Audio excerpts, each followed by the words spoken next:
पुरुषोत्तम मास महात्म्य कथा 10वां अध्याय। नारद जी बोले, हे तपोनिधे, परम क्रोधी दुर्वासा मुनि ने विचार करके उस कन्या से क्या उपदेश दिया, सो आप मुझसे कहिए।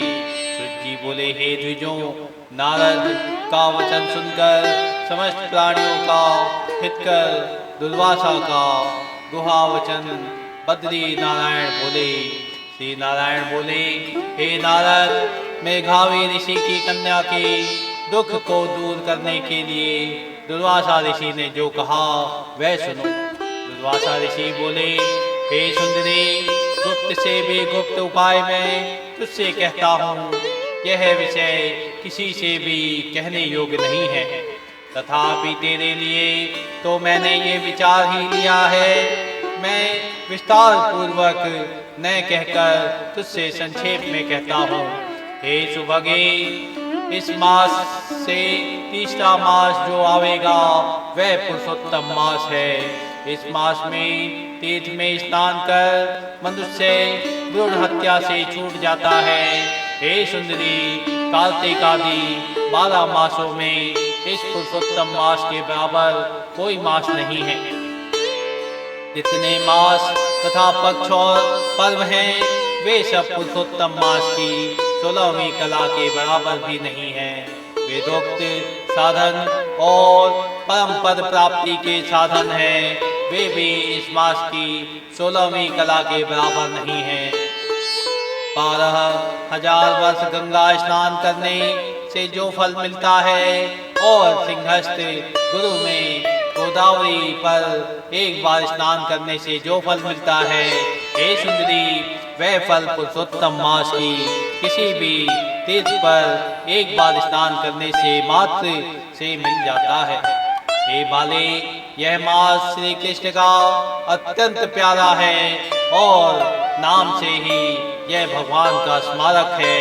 इस मास में पुरुषोत्तम भगवान की सेवा पूजा करने से समस्त कामनाएं सिद्ध होती हैं। अतः इस पुरुषोत्तम मास का तो शीघ्र व्रत कर पुरुषोत्तम भगवान की तरह प्रसन्नता पूर्वक मैंने भी इस मास की सेवा की है। एक समय क्रोध में मैंने अम्बरीश राजा को भस्म करने के लिए अर्थकृत्या भेजी थी। सो हे बाले, तब हरि ने जलता हुआ सुदर्शन चक्र मुझको ही भस्म करने के लिए उसी समय मेरे पास भेजा। तब पुरुषोत्तम मास के प्रभाव से ही वह चक्र हट गया।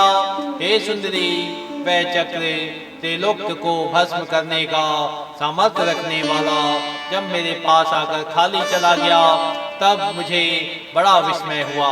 इसलिए हे सुभगे, तू श्री पुरुषोत्तम मास का व्रत कर। इस प्रकार मुनि की कन्या को कहकर दुर्वासा ऋषि ने विराम लिया। श्री कृष्ण जी बोले, हे राजन, दुर्वासा का वचन सुन। भावों की प्रबलता के कारण असूया से प्रेरित वह कन्या मूर्ख तावस दुर्वासा से बोली। बाला बोली, हे ब्राह्मण, हे मुने, आपने जो कहा वह मुझे रचता नहीं है। माघ आदि मास कैसे कुछ भी फल देने वाले नहीं हैं। कार्तिक मास कम है, ऐसा आप कैसे कहते हैं। सो कहिए, वैशाख मास सेवित हुआ क्या इच्छित कामों को नहीं देता है। सदाशिव आदि से जगत की माता देवी क्या सब कामनाओं को देने वाली नहीं है। श्री गणेश क्या सेवा पाकर इच्छित वर नहीं देते हैं। व्यातिपात आदि योगों को और सर्व आदि देवताओं को भी सबको उल्लंघन करके पुरुषोत्तम मास की प्रशंसा करते क्या आपको लज्जा नहीं आती।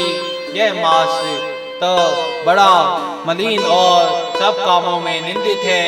हे मुनि, इस रवि की संक्रांति से रहित मास को आप श्रेष्ठ कैसे कह सकते हैं।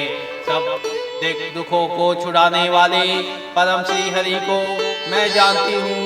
हे देव, दिन रात श्री हरि क्या चिंतन करती मैं जानकी पति राम और पार्वती पति शंकर के सिवाय और किसी को नहीं देखती हूँ।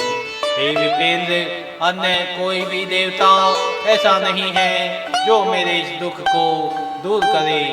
अतः मैं हे मुने इन सब फलदाताओं को छोड़कर कैसे इस मलमास की स्तुति आप कर रहे हो। इस प्रकार ब्राह्मण कन्या का कहा हुआ सुनकर दुर्वासा मुनि शरीर से एकदम जाज्वल्यमान हो गए और नेत्र क्रोध से लाल हो गए। इस प्रकार क्रोध आने पर भी कृपा करके मित्र की कन्या को साप नहीं दिया और सोचने लगे कि यह मूर्खा है, हित अहित को नहीं जानती है, अभी बुद्धि इसकी पूर्ण नहीं है। पुरुषोत्तम मास के महात्म का विद्वानों को भी पता नहीं है, तो थोड़ी बुद्धि वाले पुरुष और विशेष करके कुमारियों को तो हो ही कहाँ से हो सकता है। यह कुमारी कन्या माता पिता से रहित दुखाग्नि से जली हुई है, अतः अति उग्र मेरे श्राप को कैसे सहन कर सकती है। इस प्रकार सोचकर कृपा से मन में उठे क्रोध को शांत किया और स्वस्थ होकर दुर्वासा मुनि उस अति विहल कन्या से बोले। दुर्वासा बोले, हे मित्र पुत्री, तेरे ऊपर मेरा कुछ भी क्रोध नहीं है। हे निर्भाग्य, जो तेरे मन में आवे वैसा ही कर। हे बाली, और कुछ भविष्य कहता हूँ, सुन। पुरुषोत्तम मास का जो तूने अनादर किया है उसका फल तुझे अवश्य मिलेगा। इस जन्म में मिले अथवा दूसरे जन्म में मिले, अब मैं नर नारायण के आश्रम में जाऊंगा। तेरा पिता मेरा मित्र था, इसलिए मैंने शाप नहीं दिया है। तू बाल भाव के कारण अपने शुभाशुभ तथा हिताहित को नहीं जानती। शुभाशुभ भविष्य की कोई टाल नहीं सकता है।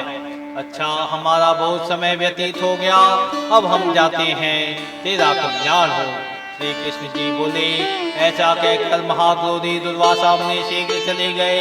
दुर्वासा ऋषि के जाते ही पुरुषोत्तम की अपेक्षा करने के कारण कन्या निष्प्रभा प्रभा हो गई। तदंतर बहुत देर तक कन्या ने सोच विचार कर यह निश्चय किया कि देवताओं के भी देवता तत्काल फल देने वाले पार्वती पति शिव की तप द्वारा आराधना करूंगी। हे नृप मेघावी, ऋषि की कन्या ने मन में से इस प्रकार निश्चय करके अपने आश्रम में ही रहकर भगवान शंकर के कठिन तप करने को तत्पर हो गई। तो जी बोले, बहुत फलों के दाता लक्ष्मीपति को और वैसे ही सावित्री पति ब्रह्मा को छोड़कर एवं दुर्वासा के प्रबल वचन की निंदा कर वह ऋषि कन्या अपने आश्रम में ही अंधक को मारने वाले शंकर की सेवा के लिए तत्पर हो गई। बृहद नादिये पुरुषोत्तम मास महात्म्य 10वां अध्याय। बोलिए श्री कृष्ण भगवान की जय।